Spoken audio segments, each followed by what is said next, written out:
করবে? পেছন দিক দিয়ে দেবে না বেটিয়ে দিদি সামনেটা দিদি বেটি সামনে বেটি দিয়ে ভালো। আমি তো আমার অভিজ্ঞতা আমরা তো এইটা ফেলেছি করতাম। আরে বাচ্চা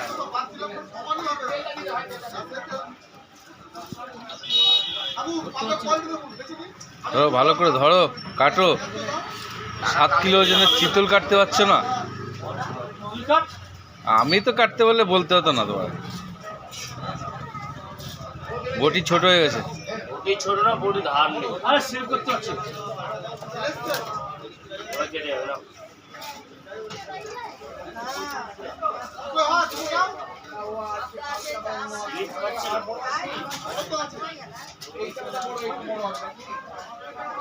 এইবার মা মাসি হয়ে যাবে, এইবার মা মাসি হয়ে যাবে।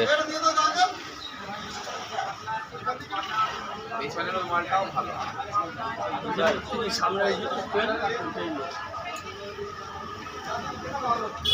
কাটার উপরে কাটো। কি লাভ নেই কাউকে ভাই, আমরা যেরকম কাটি সেরকম কাটবো, তো লাভ হবে? কাটার উপর দিয়ে কাটতে হচ্ছে, কাটার উপর দিয়েই তো কাটে। কাটার উপর দিয়ে মানে কাটার মাঝখান দিয়ে যাবে, কাটা মাঝখান দিয়ে যাবে আমাদের, ও তো কাটা উপর দিয়ে যায়। তাই কাটার উপর কাটার আমাদের একটু মাঝখান দিয়ে যায়।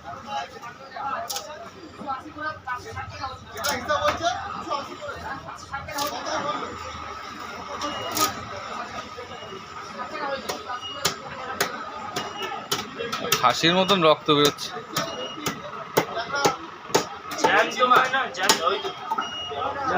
ওইসব সব দিকে কালেকশন আমার 1 কিলো 600। বেশি হয়ে যাবে। বাদ দিয়ে দিলাম, 80 গ্রাম বাদ দিয়ে দিলাম।